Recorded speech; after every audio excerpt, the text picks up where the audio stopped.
Good day, everyone. We're going to continue with our lectures on developmental psychology. Today we'll be talking about physical motor development and disabilities in early and middle childhood. For our purposes, that's going to cover age 2 to 6, although we will be getting up into, in general, speaking about older ages than that, talking about when major physical development occurs for boys and for girls. But mostly we'll be focusing on early and middle childhood. Factors affecting growth and health: heredity and hormones. Children's physical size and rate of growth are related to that of their parents. Okay, if your parents are big people, you are more likely to be big. If your parents are small people, you are more likely to be small. Of course, that's not always true. I know a fellow who's 100% Albanian who's bigger than I am, and he's way bigger than both of his parents. His two parents are kind of average Albanians, and so he's like almost a foot taller than his dad, and he's a great big heavy guy. So obviously genetics is a funny game. The pituitary gland is a gland located near the base of the brain that releases hormones affecting physical growth. Growth hormone, GH, affects the development of almost all body tissues. Short children with GH deficiency can be treated with injections of GH. Clearly, this isn't something you do just because someone is a little bit smaller than average. You're talking about extremely small for their age, and you're probably going to observe them for a while just to make sure that they don't have a growth spurt coming up in them. And thyroid stimulating hormone, TSH, stimulates the thyroid gland to release thyroxine, which is necessary for normal development of nerve cells of the brain and body growth. Emotional well-being: preschoolers with very stressful home lives suffer more respiratory and intestinal illnesses, as well as unintentional injuries. Stressful home life might be related to socioeconomic factors. It could be stress within the family. Mother and father are fighting a lot. Mother and father are getting a divorce. It might be I live with only one parent and they're not around very much, so I keep getting shuffled around to different caregivers who take care of me during the day while mother or father, usually mother, works. Deprivation dwarfism is a growth disorder observed between 2 and 15 years of age. It's caused by emotional deprivation. It's characterized by very short stature, immature skeletal age, decreased GH secretion, that's growth hormone, and serious adjustment problems, that is moving along with their age equivalent peers. They're not emotionally adjusted because they don't look and feel like everyone else. I should say this deprivation dwarfism is extremely rare, and it's usually a sign of some sort of abuse in the home, whether it's emotional, whether it's physical, whether it's sexual. It's generally a very serious sign. Sleep habits and problems that can come during sleep. Sleep contributes to body growth since GH is released during sleeping hours. So this is why it's very important for young children to get a full night's sleep, because this is when their body recovers from the day and does its growing. In the same way, when you go to the gym and work out, your muscles don't improve while you're awake. They get stronger, your heart gets stronger while you're asleep. Nightmares are very common from time to time. We've all seen the thing on television, or you've lived through this yourself. Those of you who are parents or who remember going through this either yourself or if you were too young, seeing your brothers and sisters do this. You had a nightmare and it scared you, and you get up and go sleep in mom and dad's bed because you're afraid. This is normal. Why does it happen? It's a natural stage that children go through. If you're a Freudian, you might say this is their unconscious mind trying to interpret a world that they don't understand. But nightmares are just very common at this age. Persistent sleep problems may be a sign of illness, that is, physical illness. At this age, we're going to find out which kinds of kids might have asthma. Clearly, when a child is born, they don't come with a label on them that says they're allergic to something. So we'll find out about allergies. Right now, we're in the springtime here, and the allergy season is here. It's not very bad in Albania. In some countries, it's very bad, allergy season, when all the pollen comes out. And so young children may have problems with that. It's going to affect their sleep until we figure out what they're allergic to. And as we said, family stress can also prompt sleep disturbances if things are going badly at home. Remember, the child's environment is a very limited environment at this time, so they notice when things aren't right at home. Helping young children sleep, regular bedtime. This is important. I don't remember what my bedtime was on weekends. I think 9:30 or 10 o'clock when I was very young. And during the week, when I had to get a full night's sleep and get up early and go to school, it was earlier than that. It needs to be early enough for a young child to get 10 to 11 hours of sleep at this age. Remember, we're talking about 2 to 6, even 2 to 8 years old. I remember going through a great deal of trauma. I think I was in the 3rd grade, although I may have been in the 4th. I think it was the 3rd grade. During one of the parent-teacher conferences we had, my parents got told that I was having problems paying attention, and the teacher suggested me getting a little bit more sleep. And so my bedtime got moved from 9 o'clock to 8:30 in the evening, which was very traumatic because there was something I wanted to watch that was on TV at 8:30. And I had to go to bed, but magically, that extra half hour of sleep made a big difference, and all of a sudden I started paying attention and became a much better student. One of the things we can do to help young people sleep, it says special pajamas here. These are not special pajamas in that they make you go to sleep, but you are not dressing your child up in a costume. You allow him or her to pick what he or she wants to wear when they sleep, so they have their favorite pajamas, their Superman pajamas, their Hello Kitty pajamas, whatever it is that they like to sleep in. You let them sleep in that, and it helps them get more comfortable faster. They're secure that way. Nutrition in childhood. Appetite at this age becomes unpredictable. One day, that's something that they've always loved, they suddenly won't like it very much anymore. Children like familiar foods.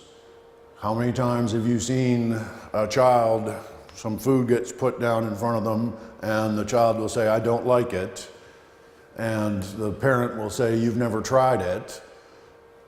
Well, that's because the child only wants to eat things that he or she already knows what they are. They're not that interested in experimenting. They need a high quality diet, meaning good quality foods. And the social environment influences the food choices for children. Children need repeated exposure to foods. The general rule is when you introduce a child to new food, they need to eat it 3 times before they decide whether they like it or not. When a child has eaten something, for example, liver, I used to hate liver when I was a kid. I like it now, but I didn't like it when I was a child.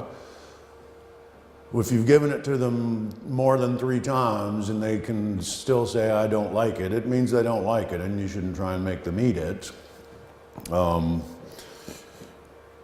emotional climate and parental pressure, you're trying to encourage healthy eating.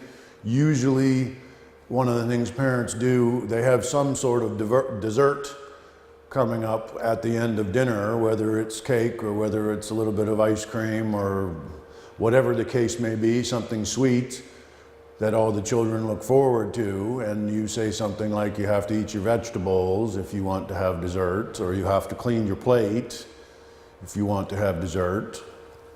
And that's just basic Pavlovian stuff, behaviorism. You're giving them a reward for doing something that you know is good for them anyway. Another aspect of social environment in food choices for children is the socioeconomic status or the poverty. If their parents are poor, they might have to make some bad food choices for what they're going to give their children. And that's got to be a difficult thing. And we'll find as we go along today that a lot of health problems are related to socioeconomic factors. Insufficient amounts of iron, calcium, vitamin C, and vitamin D are the most common diet deficiencies of the preschool years. I should say vitamin A is what it says on the screen. I was going to tell you that recently there's been problems in North America, and I assume in some European countries, with children getting enough vitamin D. Those of you who don't know what vitamin D is, it's what you get from the sun. So you don't have to eat anything to get it, but you do need to get enough natural sunlight to get vitamin D in your diet. And people who constantly cover their children with sunscreen, those children don't get enough vitamin D, and so they have to take supplements for that.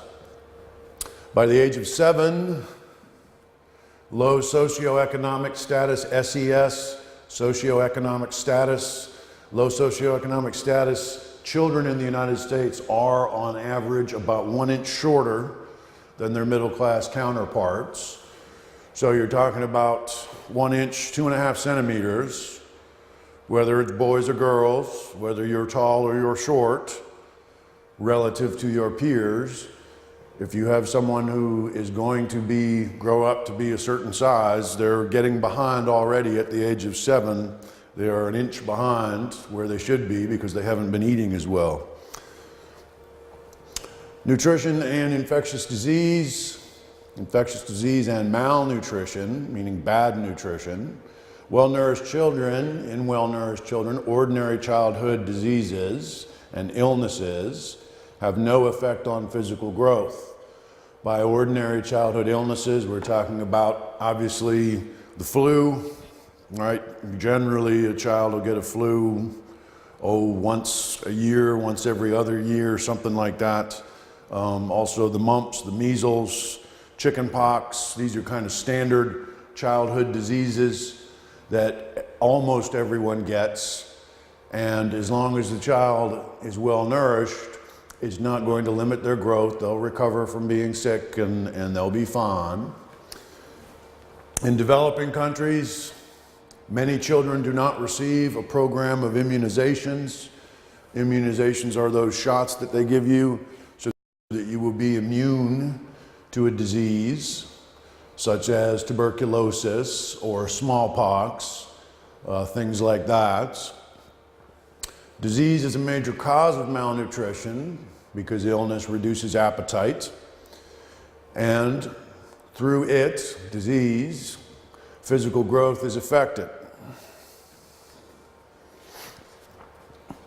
Immunization, overall 24% of American preschoolers, so 2 to 5-year-olds, lack essential immunizations, a rate that rises to 38% for poverty-stricken children.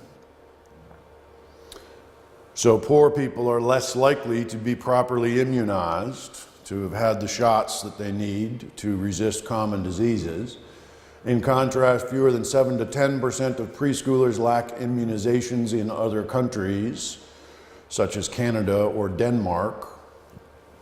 So clearly, this is a presentation that's done for the American market. Healthcare is a big issue in the United States right now. We're one of the wealthiest nations in the world, and we don't have a very good healthcare system, or we have a very good healthcare system if you can afford it. In 1994, all medically uninsured American children were guaranteed free immunizations, a program that has led to a steady improvement in early childhood immunization rates. So, that figure we just saw on the last screen, 38% of poverty-stricken children, those numbers are getting better. It used to be worse. 1994, we're coming up on almost 20 years of that. It's 18 years now that program has been in place. So those numbers are probably considerably better. I'm not sure what they are today. I'm not sure what they are here in Albania. Misconceptions about vaccinations also contribute to inadequate immunization rates. For example, there's a lot of people, we'll mention autism somewhere down the road in this presentation. But the physical disability that we call autism, some people, a significant minority, believe that autism is caused by an allergic reaction to vaccinations. There are some people who absolutely swear this, and you can look that up on the internet, and I promise you, you'll find there is some research that has a correlation between them. Remember, a correlation just means they exist together, and it doesn't necessarily mean that one causes the other. So, if you are worried that your child is going to become autistic if you immunize him or her, so some people are choosing not to get vaccinations, they're choosing not to get immunized with their children, have their children immunized, because they don't want their children to become autistic or whatever urban legend you believe. Childhood injuries, most common injuries during childhood: auto accidents, drownings, and burns. As you can see, these are things that all are accidents, things that happen by chance, child being close to something dangerous, such as a body of water when they don't know how to swim or there's no adult around to help them if the water is too deep, being around a fire or a stove without supervision. So typically a small young child might pull a pan off a stove and pour boiling water on him or herself. I knew a girl once who had scars all over her arms, and she'd accidentally done that with boiling oil, or almost boiling. Somebody was frying fish or frying chicken or frying potatoes and left her unsupervised, and she spilt this pan of boiling oil on herself. This was many years earlier, and you could still see the scars. They didn't look that terrible by the time she was an adult when I met her. And automobile accidents, which is clearly not the child's fault. He or she is not driving, but what this does mean, motor vehicle collisions are the leading cause of death among children over 1 year of age. And obviously this is related to child seats. We'll talk a little bit about that coming up, but this whole thing that most of us grew up on of you're no longer a baby anymore and you just sit in mother's lap when you're driving. If there's a car accident, mother cannot hold on to you. You're going to fly out of mother's arms, and if you're 2 years old, you're going to hit the windshield, and that might just lead to your death. Factors related to childhood injuries: individual differences in gender. Boys tend to be a little bit more adventurous and thrill-seeking than girls do. A neighbor of mine is kind of raising her grandson. Since I've known him, he's gone from being, I think, 3.5 to he's around 9 years old now. And she was telling me how much more difficult it is than she also raised her niece, so the extended family, they all live together, that this boy is so much more challenging than the girl was. The girl's now an adult. She's, I think, 20 or 21 now. So it was so much more challenging raising this little boy than it was the girl, because he's always into something. He's always exploring and checking boundaries and disappearing. Where's Avery? So gender difference, and also individual temperament differences. Are you an extrovert?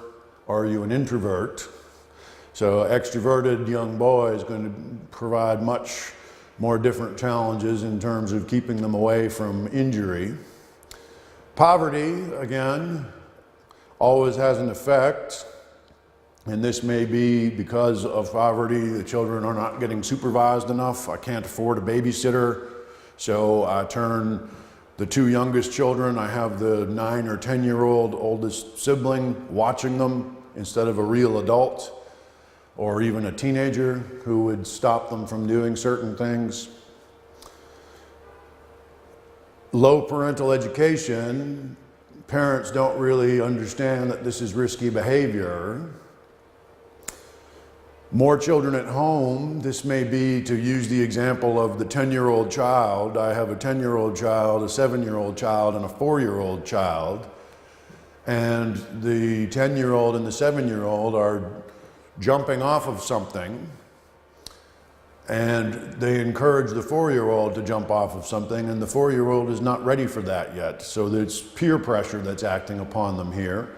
And you think in terms of how often you've been to a family party, a family reunion where a big extended family gets together and one of the children gets hurt because he or she is off with all of his or her cousins and they're playing at some game, there's not a lot of adult supervision going on, and somebody falls down or gets hit with a baseball bat or something like this, and somebody has to go to the emergency room and ends up looking like this kid with his arm in a sling and a bandage on his face. And also societal conditions have something to do with this. There are different cultures, different behaviors that are acceptable, and these can be international. They can also just be cultural within one country. My country obviously has a lot of different cultures in it. We have here is a chart of childhood deaths from injury around the world. United States right here. We don't have Albania on this list. We do have Greece though. Since Greece is our neighbor here, we can look at that. No Turkey on here, so obviously children don't die in Turkey. But we can look at Greece for comparison. What I would say on this is, obviously Sweden we consider to be a very safe country. Italy I don't think of as being a particularly safe country. So I'm not sure what all this means, but I think one of the things that this means is you'll see the first non-European first world country is Australia, Canada, and New Zealand and the United States. All of these countries have a lot more driving involved, more people have cars, and we said that automobile accidents are the leading cause of death for children over 1 year of age. So in countries where there's more driving, I don't know what's going on in South Korea, they must not be able to drive there, but in countries where there's more driving, it seems to me there's more accidents. Obviously, Great Britain, the Netherlands, a lot of subways, a lot of public transportation, so a lot less chance of individual car accidents. Whereas down here in the United States, a lot of big cities even don't have much public transportation. Everybody has a car. That's the only way I can explain the distribution of these countries. This comes from before the economic crisis, so the Greeks are doing well here. They're considered a healthy country at this time. So continuing with childhood injuries, preventing them, childhood injuries can be reduced through legislation. Obviously, if they pass a law that says everyone needs to wear a seatbelt, this is a good way of bringing about lower childhood injuries, although typically these days, I know a friend of mine has a child who's about 10 and a child who's about 7. I might be off by a year or so there. And they have child seats for those kids because they're considered too small to use adult seat belts correctly. They can injure themselves with the adult seat belts. Improvement of physical environment to make sure that dangers are not around them. When I was a child, you were still allowed to ride in the back of a truck, and so you would see a bunch of children in the back of a pickup truck while someone was driving around. That's not legal anymore. You're not allowed to do that. And public education in general, by raising awareness of the dangers of not wearing seatbelts, of talking, even in Greece, I just got back from Greece. I don't understand Greek at all, but I understand when I'm watching a public safety announcement and they're talking about not talking on your cellular phone while you drive, which I saw that in Greece. I saw that commercial several times. This is public education, and we all know what happens. Once the kids see that on TV several times, they start telling their parents when they're talking on the phone and driving that they're not supposed to do that, that it's dangerous, and eventually the parents start improving their behavior because they don't feel like having a confrontation with the kid over stuff like that. You know, children will always tell their parents to put on their seatbelt, things like this. And we can improve the rate of childhood injuries through modeling and reinforcement. This applies to programs to improve the safety habits of children and adults. In the United States and in Canada, they definitely do this in public schools. have a policeman come in and talk about the importance of wearing seatbelts, talk about the importance of not drinking and driving, talk about the importance of not talking on cell phones when you drive, whatever the case may be. And attention must be paid to family conditions that can prevent childhood injury. Again, this goes back to the improvement of physical environment. Motor skill development in early childhood, gross motor skills, control over actions that help infants get around in the environment. So walking, running become more smooth at this time. And they also start to learn to catch and throw things. Americans, this kid is playing baseball, so we know he's American. I don't know when Europeans learn to throw. You guys are learning how to kick when Americans are learning how to throw, which is why there's so many keepers from the United States playing in Europe. But clearly we would be putting kicking in here because this is an American presentation. They're not putting kicking in, but that is a motor skill. And fine motor skills, the smaller movements, self-help, dressing and eating. This is during this age period from 2 to 6, they develop the ability to cut their own food. They don't need mom to cut their food up into little tiny pieces so they can eat it. They can do this. They also are able to dress themselves. Mother will lay out the clothes and they'll put on their clothes by themselves. That's fine. And they are learning how to draw here, and obviously we'll talk about how that goes and how that leads into eventually learning how to write. So, fine motor development continued. Shoe tying, mastered around the age of 6, requires a longer attention span, a longer memory for an intricate series of hand movements, and the dexterity to perform them. If you think about how to tie a shoe and you try and explain to someone how to do it, it's very difficult to explain to someone how to, okay, well you double this over and you double this over and, oh no, wait a minute, first you cross over and you do this once, then you double these over and you do that knot again, and that'll get you a bow. It's quite interesting watching someone tie their shoes who does it differently than you, because you just can't figure out how they manage to get their shoes tied. But believe it or not, some people do it different ways. Pay attention to that sometime. It's kind of interesting. Continuing with fine motor skills, the progression of drawing skills. Scribbles during the second year of life move into being a first representational form. By the age of 3, scribbles start to become pictures. The use of lines to represent object boundaries permits children to draw their first pictures of a person by age 3 or 4. More realistic drawings, more conventional figures in which the body is differentiated from the arms and legs appear by age 6. I don't think we have an example of that here. This is more age 3 or 4. I myself, I own a house back in the United States, and I know that if my tenant has a bunch of kids and some of them are this age, that my walls are going to have these things on them at about this level down near the ground. Children at this age don't really know that they're not supposed to draw on the walls. This is not an act of social violence or anything the way that graffiti is. That's just a big piece of paper to them, and they don't understand that they're making life difficult for their mother in terms of having to either repaint my walls or wash my walls to get these marks off. So continuing with fine motor development, we move from drawing into early printing.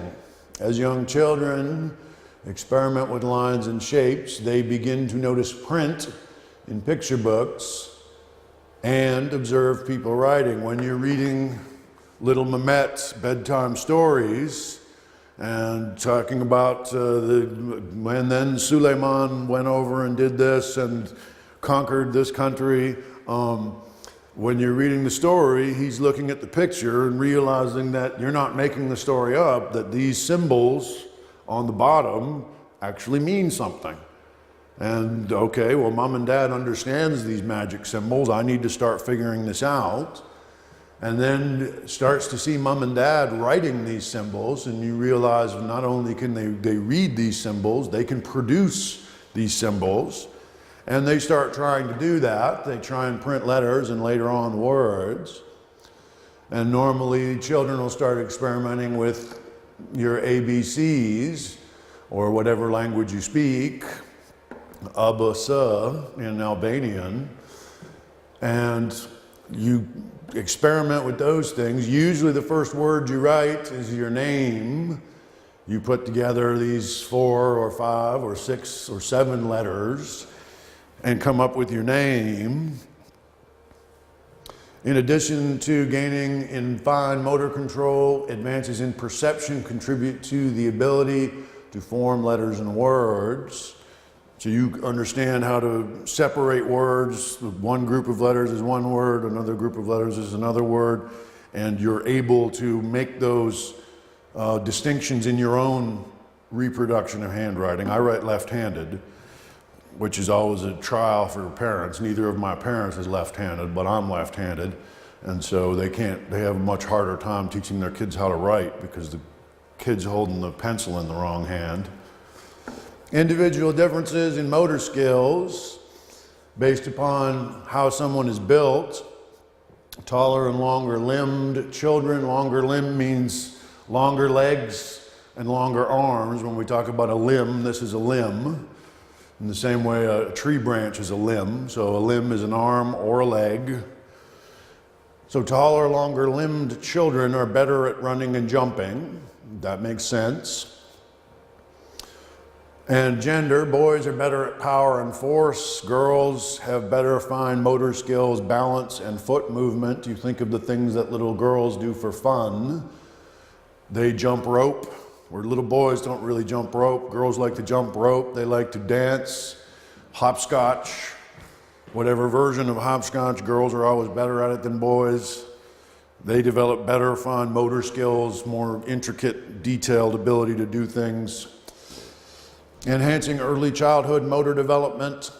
It is mastered through everyday play.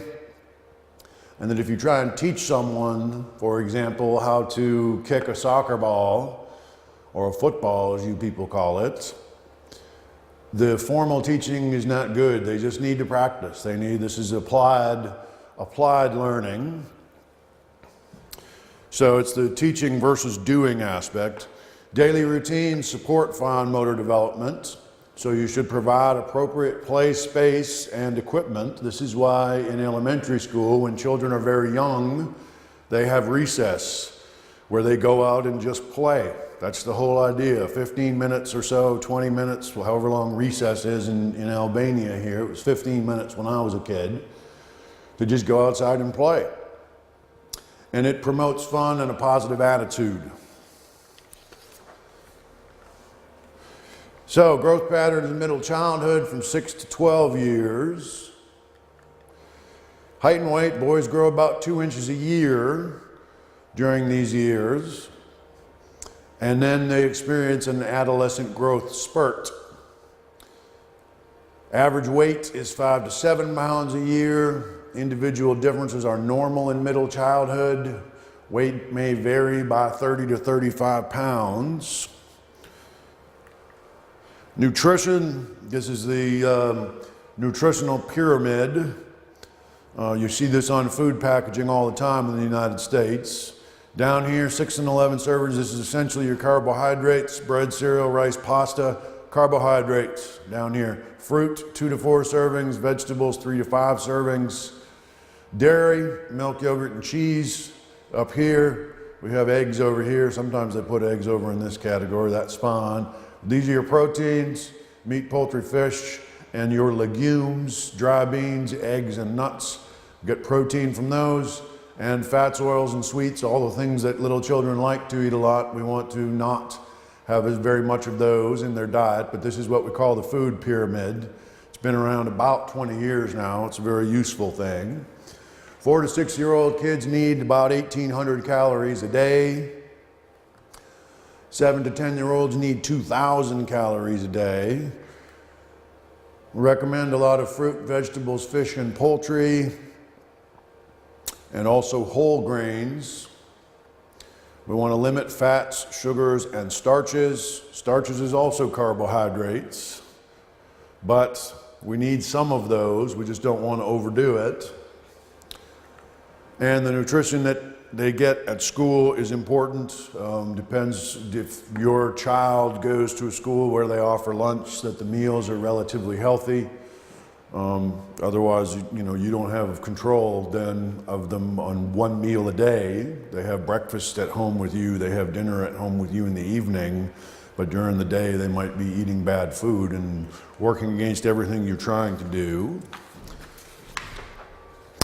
SES, I would repeat, means socioeconomic status. So low socioeconomic status is related to higher intake of fats and fast foods. So poor people are more likely to have a diet that's higher in fat and more likely to eat fast food. When we say fast food, we don't mean the same thing that we do here in Albania. We're talking about McDonald's, we're talking about Kentucky Fried Chicken. Basically, we're talking about fried food. So in the United States, the traditional fast food meal is a hamburger of some sort and French fries, along with a Coca-Cola or something like that. None of those things is particularly good for you. They're not bad for you in moderation once a week or so, but if you do that every day, which some people do, why do poor people eat that way? Sometimes they have to. If I'm being raised by a single mother, she may not have time to cook. She has worked all day herself. She will pick up some fast food on the way home. She'll go through the drive-thru and get 2 or 3 children's meals and a meal for herself and perhaps for her husband, and go home so that she can go right into being a parent, because it's very difficult to work 8 or 10 hours a day and come home to a bunch of children and also cook for them. To do that every day is very, very difficult. But middle socioeconomic status, so middle class people, this is related to limited intake of fast foods and carbonated drinks. Carbonated drinks is what we mean by Coca-Cola, is what we mean by Pepsi. Since we're here in Europe, is what we mean by Evi. I don't know what they have in Turkey for carbonated drinks, a national carbonated drink, but that's fine. So middle class people, we limit ourselves. We might go to McDonald's or its equivalent, Burger King, Wendy's, Kentucky Fried Chicken. We might go to one of those places for a treat, special occasion on the weekend. Perhaps I'm taking the family out shopping at the mall, and while we're at the mall, we'll all have lunch somewhere like that. This is something we do once a week or a couple times a month, but we don't do it every day. This is an exception.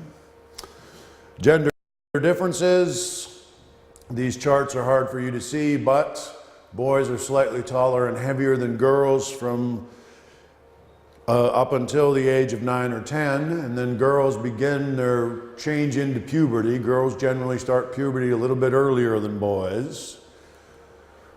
Boys begin their adolescent growth spurt at the age of 13 or 14. Muscular strength increases for both boys and girls around the age 11. Boys will develop more muscle tissue than girls. So during this age, this is where the girls, if you've ever been to a dance when you're 12 or 13 years old, very often you'll see the girls dancing with boys who are shorter than them. This doesn't happen to me very much anymore, and I don't think it ever happened to me. I was probably too shy to dance with anyone. But you'll see girls dancing with boys who are shorter than them, because all the boys who are their age are smaller than them, because the girls are getting close to their adult height, whereas the boys haven't gone through their adolescent growth spurt yet. Mine was definitely in this range. I was not a late bloomer. From the age of 13 up to about 14, I grew kind of about 8 inches. Got very close to my adult height. I've been more or less this height now since I was, let's say 15. I think I reached my maximum, but definitely when I was 13, turning 14, I was getting up close to as tall as I am now. Childhood obesity. The definition of obesity is a body weight in excess of 20% of the norm. Clearly, this is based on culture. It's based on your actual physical build. You can be more specific on this. By some measures, I'm considered obese because I'm 20%, more than 20% heavier than what's recommended for someone who's my height. But if you take a measure of my body fat, I'm definitely not obese. My body fat is quite low. Another way of measuring, I know some guys in the military, and they measure the size of your waist relative to the size of your neck. And if the ratio is wrong, then they know that you're too heavy for your build. In my case, I have a very large neck, so I know I'm allowed to be a little bit heavier than average. But obesity is the second leading cause of death in the United States. If you are too heavy for your size, and again, this is not just based on how much you weigh, but what percentage of your weight is not healthy weight, you're much more likely to have heart problems, respiratory problems, problems with blood pressure, things like that. 60% of American adults are overweight. We are a very fat society in the United States, and this goes back to the automobile accident thing. All Americans drive. We drive everywhere. So we don't get enough exercise. If you want to meet some people who are relatively healthy, go to New York City, because New York City is much more like Europe. Everyone uses public transportation. Everyone's taking the subway. My friend works in Manhattan. He doesn't live in Manhattan, so he has to walk down and take the train every day. So he's getting a good amount of exercise just going to and from work every day. And for those of us who are here in Europe now, that kind of describes our life. When I come to Better University, I'm walking from my apartment on the other side of Tirana to come here. I have a nice half an hour walk, a little bit less than half an hour to get here. And when I leave here at the end of the day, I walk home again. And so that gets me a nice little bit of exercise. It's quite pleasant when it's not raining or anything. The weather's nice right now. 30% of American children are overweight, while 16% are obese.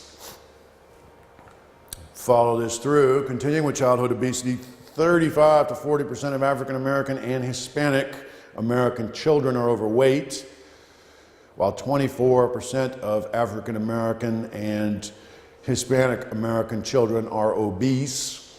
What does this mean? Remember, this does not mean that black people are more likely to be fat or people of Hispanic origin are more likely to be fat. Remember, we said there's a high correlation between socioeconomic status and obesity.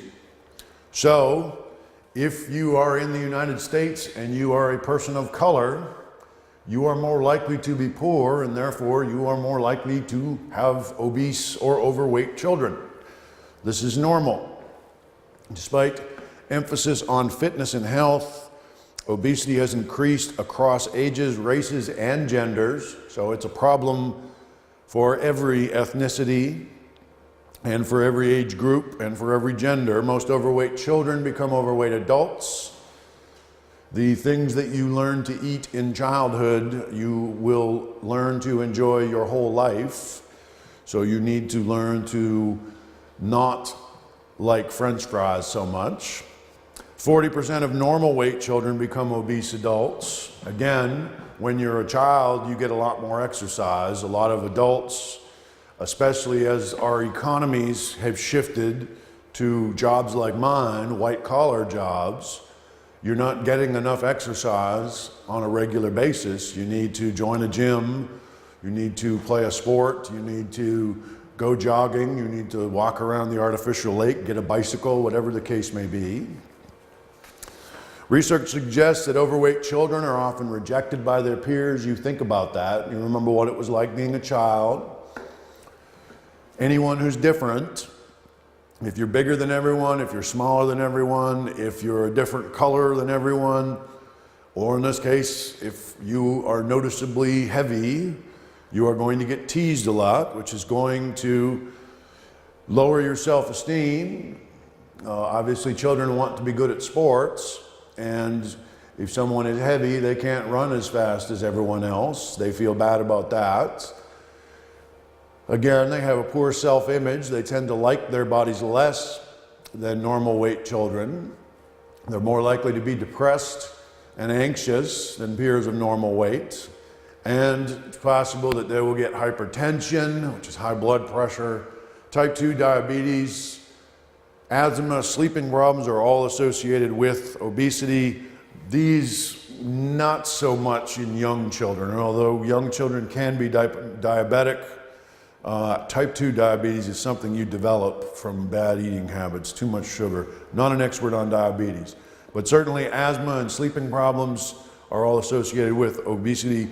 If you're too fat, I apologize for using that word, but you're always going to have problems breathing. A lot of people who snore are overweight, and snoring is an indication of breathing problems while you sleep. Heredity is also a cause of obesity.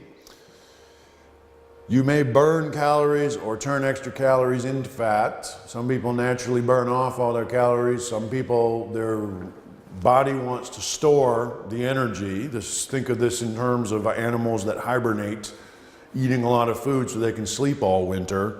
Some of us have our genetic code where we automatically want to put on weight to protect ourselves against when we don't have food. We know obesity is more or less hereditary because if one twin is overweight, his or her sister or brother is likely to be overweight or obese.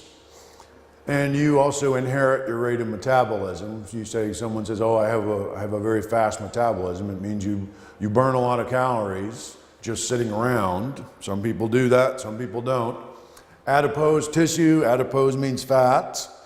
So fat tissue, children who have more adipose tissue become hungry quicker, even though they are the same weight. So two kids who weigh the same, 60 kilos, it's a pretty big kid. One of them has more fat content, that kid is going to become hungry faster. And that's just the chemical reactions going on in the brain that's telling that child to eat. Also, we learn obesity at home from copying our parents. If our parents never get any exercise and are the classic couch potato and just sit in front of the television all evening, then we're likely to develop those habits. If your parents encourage overeating or encourage eating the wrong foods, we're also likely to develop some bad habits. And stressors and emotional reactions promote overeating. If every time the child is upset or anxious, the solution that the parent proposes is always to eat something, then eventually that becomes something of a psychological crutch, a psychological support mechanism for them. So they eat when they are upset, which can obviously lead to problems if they're not eating healthy food. Another problem with obesity, PE, physical education, has been taken out of schools. It's been cut a great amount. We used to have, I don't know how many hours, at least 3 hours a week, even into high school. And they've certainly cut a lot of extracurricular activities and optional things like physical education has been removed. I know I used to live above the playground for Chemelstaffa High School here in Tirana, and they certainly have physical education there. They often serve the wrong foods in schools. In the United States, a lot of schools have vending machines where children can buy all the sodas that they want. Although there's a movement to get away from that. And there's also the role of TV. 25% of children watch 4 or more hours a day of television. Kids who watch TV more than 25 hours a week are more overweight. They consume snack foods while they're watching TV. and they get exposed to commercials that promote eating junk food, chips and pop and candy, and it's a sedentary activity. So we have the daily activities of, are we out playing sports, or are we sitting at home watching television? So here's a typical day for a typical child. We have 8 hours of sleep, 8 hours of school, 4 hours of television, and 4 hours of dinner, homework, exercise, etc. So 4 hours of TV is 25% of the time that they're awake each day. So treating childhood obesity, we want to control the portion sizes. This means not buying the super size when you go to McDonald's, having a regular size. We want to monitor what kind of food is being served in schools. We want to increase physical education in schools while reducing the number of hours that they sit in front of the television. And obviously you can substitute television with internet wherever you want. Just because your child isn't watching TV, the internet is not that much better. They're not necessarily looking at educational stuff, although there's certainly plenty of educational stuff available on the internet, but it's still a very sedentary activity. Want to increase their exercise. This is where having them join sports teams, if they don't get enough exercise around the home, it's a disadvantage to have a very small family. If you only have 1 or 2 children, there's not as much play going on in the home. Whereas if there's a whole bunch of brothers and sisters, there's always some kind of physical activity that's possible. And you want to ensure proper nutrition. Exercise and fitness, this is true for everyone. Exercise reduces the risk of heart disease, stroke, diabetes, and cancer. Psychological benefits of exercise and fitness are better self-image and better coping skills. This is just generally good for your mental health. And cardiac and muscular fitness is developed by participation in continuous exercise, such as running, walking, swimming, bicycling, or jumping rope.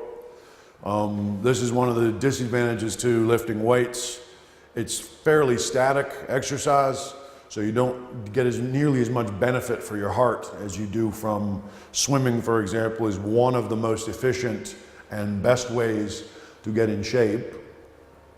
You tend to burn a heck of a lot of calories swimming, and you also get a very good workout for your muscles and for your heart and for your lungs. Nearly 2/3 of American children fail to meet the standards set by the President's Council on Physical Fitness. And the Council on Physical Fitness is interested in strength, flexibility, and cardiovascular endurance. As most of you know, America has been involved in a couple of wars over the last decade. In Afghanistan now, and we're largely out of Iraq, although we still have troops there that are training the Iraqi army. And so obviously we're always looking for people to join our army. Some kids come out of high school and they're too fat to join the army. They're in such bad shape they can't even get accepted to the army. You know, you come to the army and they say, well, you need to lose 20 pounds before we'll even sign you up and let you go to basic training, which is pretty darn sad. Some disabilities in childhood, and we'll get into these in more detail. I have sort of a list of them here. We have intellectual functioning disabilities, mental retardation. We don't really say that anymore. We typically call that Down syndrome now. Learning disabilities, dyslexia, which is the inability to read. Dyslexia, we normally see letters inverted. Dyscalculia, which is a mathematics disability. I don't know anything about that. That's the first time I've ever seen this word. And a disorder of written expression. I had a friend who has this. This is a form of dyslexia. Dyslexia is when you look at a word, the letters aren't in the right order. Here, when you try and write the words, it doesn't come out the way it is. You can see what that is, but you can't produce the letters. And it's absolutely amazing to me. I had a friend when I was a child who was just, everyone thought he was a bad speller. He clearly wasn't. He had some sort of learning disability where he could not express himself in writing. I'm sure he's better now because he would be using a computer to write, and spell check would be helping him a lot. And speech disorders, which are broken down into articulation disorder, voice disorders, fluency disorders. Think of this as a lisp or stuttering. There are various types of speech disorders. I'm certainly not an expert on them, but we've all been around people who have one of those or some of those. Physical disabilities, visual impairment, hearing impairment, and paralysis or possibly limited paralysis where you're unable to get around, or you might need to use crutches all the time. And social and emotional disorders, attention deficit, hyperactivity disorder, ADHD, sometimes called attention deficit disorder, ADD. Either they kind of use those interchangeably. Sometimes people think of ADHD, this one, as being more serious than ADD. I don't really know. It's one of those changing things. Autism, we mentioned earlier in reference to vaccination, where you are unable to interact with other people. Conduct disorder is a form of ADHD or a response to being ADHD. Childhood depression, childhood anxiety. A friend of mine's son has problems with anxiety where he'll suddenly get a bad feeling in public and think that everyone is looking at him, and my friend has learned that at that point we need to take him home because he's not going to calm down. He's going to get increasingly anxious, that we're better getting back in the car. Usually happens in restaurants or stores or something. We're better off getting back in the car. He's a sensitive little guy. He's a nice kid. A learning disability is characterized by inadequate development of specific academic language and speech skills. So going into dyslexia, reading disorder characterized by problems such as letter reversals, mirror reading, slow reading, and reduced comprehension. It's estimated that between 5 and 17.5% of American children have some form of dyslexia. It's more common in boys than girls. This number here, obviously it's not more specific for some reason, and obviously this is hard to measure. Is someone just a little bit behind his or her peer group, but otherwise normal? So I'm not learning to read as fast as someone. We all know people who learn to read very easily, or people who were much slower. So is this in the range of what is normal? So it's, a little bit harder to measure of whether this is really dyslexia or not. And what this number also tells us as psychology majors, that it's hard to diagnose. It's difficult to tell. These young people are still learning how to express themselves. How can I tell whether you're reading at the right level? There might be language issues at home. There might be family issues at home where the child's having trouble concentrating on his or her formal education. Causes of somewhat genetic. 25 to 60% of children who have dyslexia have one parent who is also dyslexic or who also has dyslexia. And 40% of siblings of children with dyslexia also have dyslexia. So we say that it runs in the family. And then this faulty wiring in the left side of the brain, the angular gyrus, translates visual input into audio information. I don't know anything about that, so we'll leave that one alone. I'm not sure what that has to do with dyslexia. I guess that's a form of dyslexia as well. Early treatment focuses on remediation. Structured exercises to help children become aware of how to blend sounds to form words so that audio input becomes words they can visualize. Identifying word pairs that rhyme and don't rhyme. Combining modalities such as vision and hearing. So these are exercises that help dyslexic children cope with their particular learning disability or disease, if you want to call it that. More recent treatment focuses on accommodation. This is the standard approach now. If you have someone who's been diagnosed as dyslexic, you give them more time to take tests. Okay, if somebody is known to be dyslexic, you get 2 hours to take a test that everyone else gets 1 hour to take. And that usually helps them succeed. Back to attention deficit hyperactivity disorder. Child shows developmentally inappropriate or excessive inattention, impulsivity, and or hyperactivity. The onset occurs by the age of 7. Behavior pattern must have persisted for at least 6 months, so it's not just a matter of a child having a bad day or a bad week. Perhaps he or she hasn't been eating or sleeping well and is acting unusual, so it should be 6 months or so of being a very difficult young child in the teacher's classroom. Child has difficulty getting along with others, is disruptive and non-compliant behavior that often elicits punishment that causes him or her to be punished. So we're getting negative reinforcement on this child. Again, remember we talked about the example where the child starts to believe I'm a bad person, and it becomes a self-fulfilling prophecy.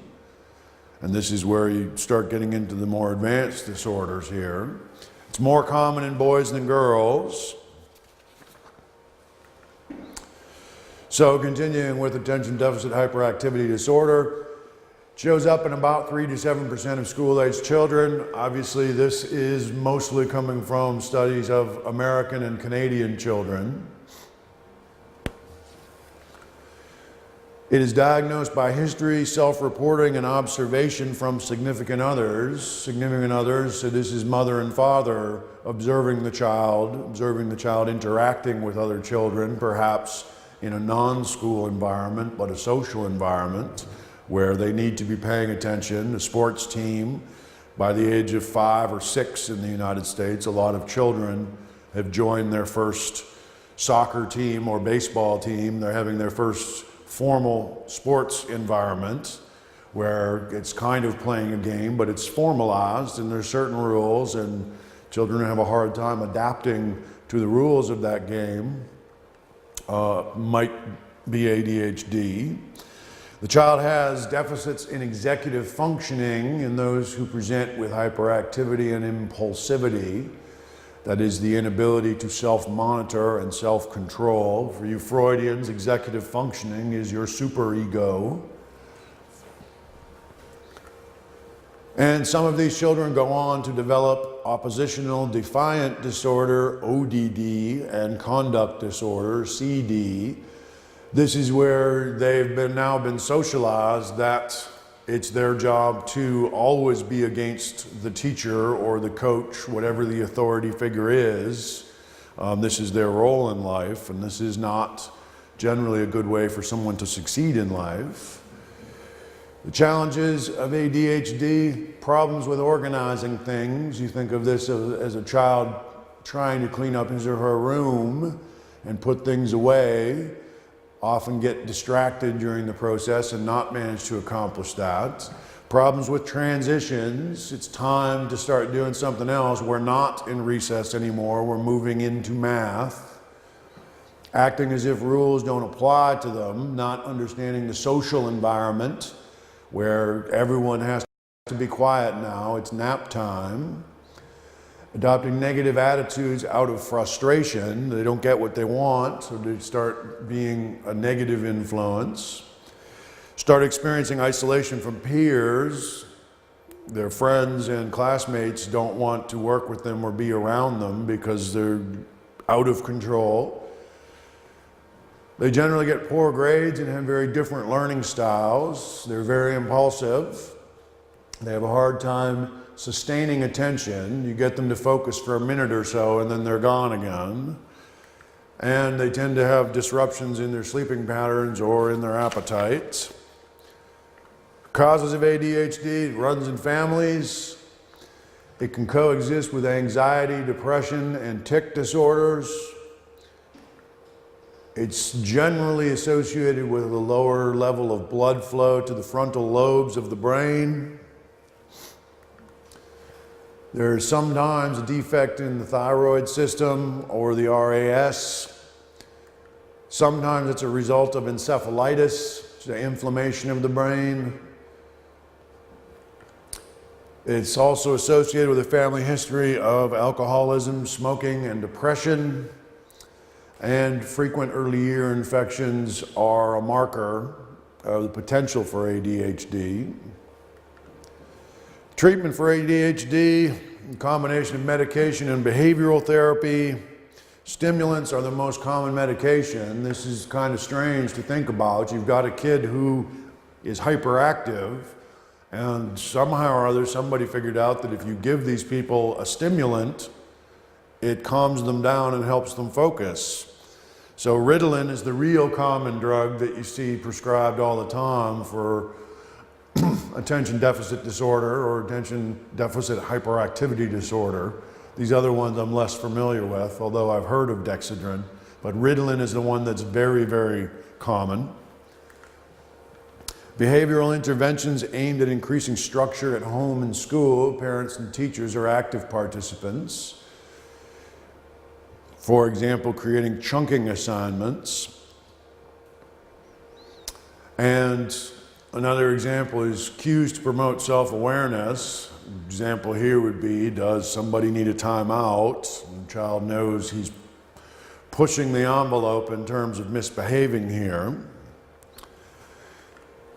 Some children outgrow attention deficit hyperactivity disorder. 50 to 60% of children with ADHD continue to have symptoms into adulthood. I know adults who have this. They have a very hard time in college classes. If they're taking something that doesn't interest them very much, they have a very hard time staying focused. They have a very hard time with motivation. Education for children with disabilities. Some of the questions we need to consider here: should children with learning disabilities be placed in regular classrooms? This is called mainstreaming. Or should they be in segregated classes and off by themselves? Mainstreaming children with disabilities. Children are placed in classrooms that have been adapted to fit their needs. So if we have a handicapped child, physically handicapped, in a wheelchair, we can accommodate them in a regular class. There's nothing else wrong with the child. It just has to be a wheelchair accessible classroom. And those children typically do just fine and don't feel different. This is intended to counter the negative effects of special needs classes. So these children spend 40% of the day in regular classrooms. Research findings are mixed. Some children are high functioning in these environments and some are a little bit more challenged. This covers what we wanted to get done today in physical motor development and disabilities in early childhood, early and middle childhood. My students, I hope you prepare questions for me for the next time we meet. The rest of you folks, I will see you again soon.